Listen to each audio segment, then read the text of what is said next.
Lorsque le 1er octobre 1789, un grand banquet est organisé à Versailles en l'honneur de nouvelles troupes arrivées des Flandres. Le journaliste Gorsas, éberlué par ce qu'il a vu, en publie un compte-rendu dès le lendemain. Un article qui se diffuse dans toute la ville comme une traînée de poudre. La salle était illuminée comme dans les plus superbes fêtes. Les plus jolies femmes de la cour et de la ville formaient un tableau des plus attrayants et des plus enchanteurs. Pendant le dîner, cette noble assemblée a porté plusieurs toasts. Toast. Oui, j'ai appris à lire tout seul, moi. Plusieurs toasts. Au roi, à la reine, à Monseigneur le Dauphin, à toute la famille royale. Eh ben, c'est du joli, tiens. Ah, on dirait qu'on s'amuse bien au château, hein. Ah bah moi j'en étais sûre, on peut pas leur faire confiance. Quelques officiers, en versant du vin à leurs soldats, leur disaient « Buvez à la santé du roi notre maître, et n'en reconnaissez point d'autre. » Et à un moment, un officier a crié à l'Assemblée « À bas les cocardes de couleur !» Que chacun prenne la cocarde noire de la reine. C'est la seule que nous reconnaissons. Eh ben il faut faire quelque chose. Mais t'as raison, il faut faire quelque chose. Mais quoi? Comprenez qu'ils nous méprisent complètement. Comprenez.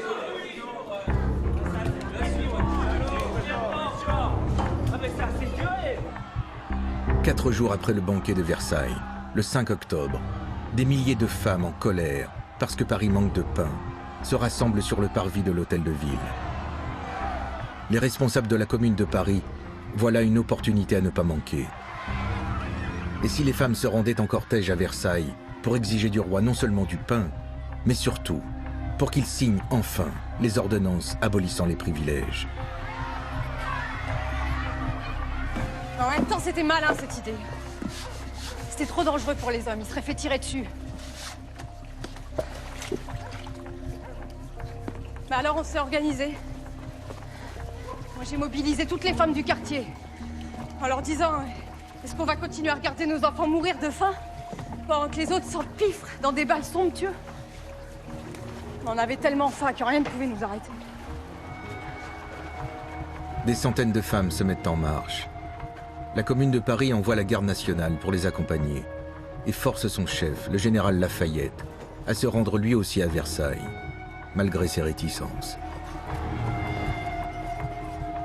Après plusieurs heures de marche, une délégation est reçue par le roi, qui fait de vagues promesses. C'est insuffisant pour les Parisiennes. Les femmes investissent alors l'Assemblée nationale, puis elles font le siège du château toute la nuit. Et au petit matin, la foule envahit les appartements de la reine. Plusieurs gardes du corps sont tués et décapités. Les manifestants ont une nouvelle exigence, que la famille royale revienne à Paris. Le général Lafayette comprend que la situation peut dégénérer à chaque instant. Il convainc alors la reine et le roi qu'il n'y a pas d'autre issue que de quitter Versailles. Et sous une salve de canon qui fête la victoire des Parisiennes, voilà la famille royale obligée de regagner la capitale. Louis XVI et Marie-Antoinette s'installent dans l'ancien palais royal des Tuileries.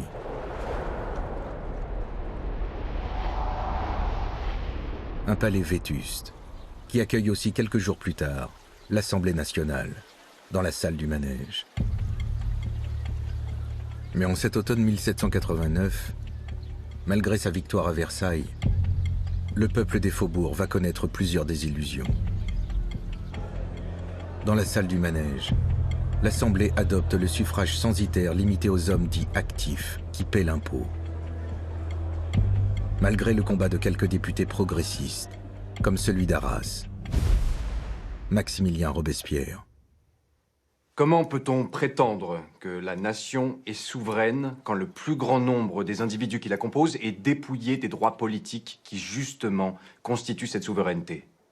Si une minorité est souveraine et que la majorité reste soumise, alors nous sommes face à une nouvelle aristocratie.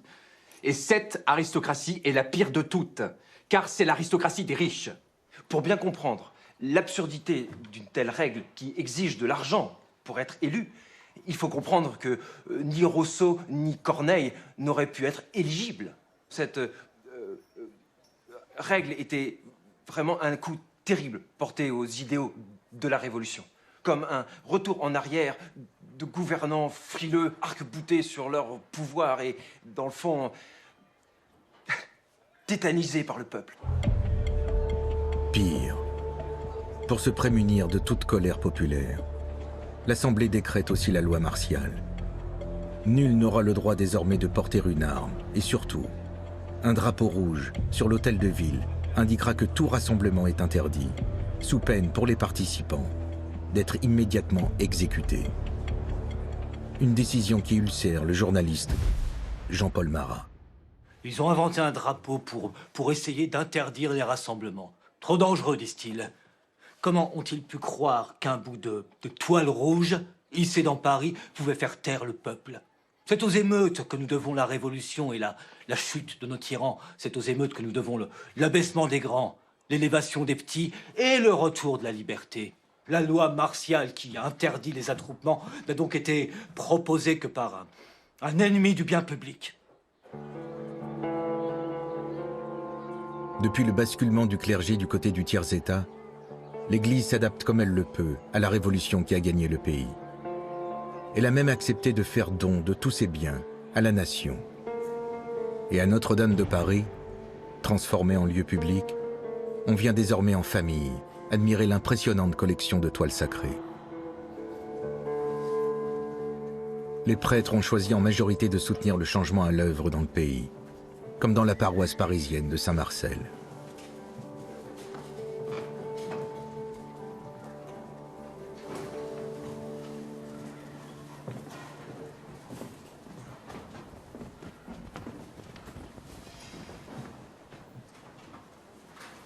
Merci.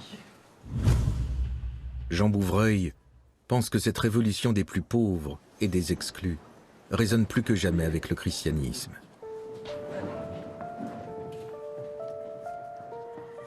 En ce printemps 1790, les plus ardents des révolutionnaires parisiens souhaitent même que l'Église accompagne spirituellement leur combat. Seigneur, puisses-tu bénir le drapeau de la section des Gobelins et des hommes qui le portent, car ils n'ont fait que se défendre quand le despotisme a voulu les écraser. Des hommes pervers, des ambitieux, qui... Donner les saints sacrements à un vil bout de tissu.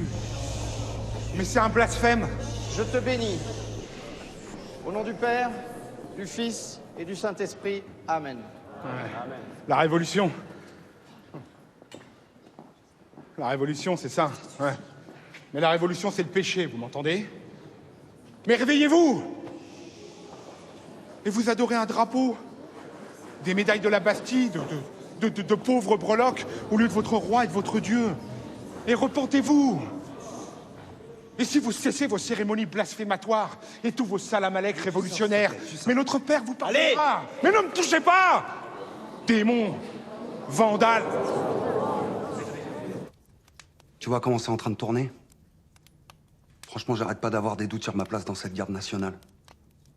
Entre la loi martiale à faire respecter, devoir obéir à des gars comme Coupigny et l'Assemblée qui nous refuse le droit de vote, moi, c'est pas pour ça que j'ai marché sur la Bastille.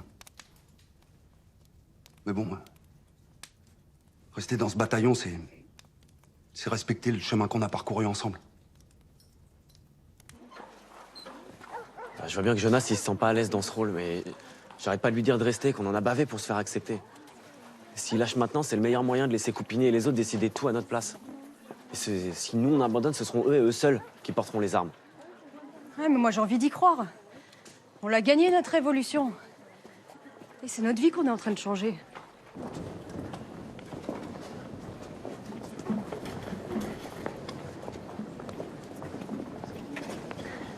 Je voudrais bien emmener Jean-Jean à la fête de la Fédération et je me demandais si tu voulais bien venir avec nous. Moi? Oui. Il va y avoir beaucoup de monde, j'ai un peu peur qu'on se perde. Bah oui, bien sûr. Oui, bien sûr.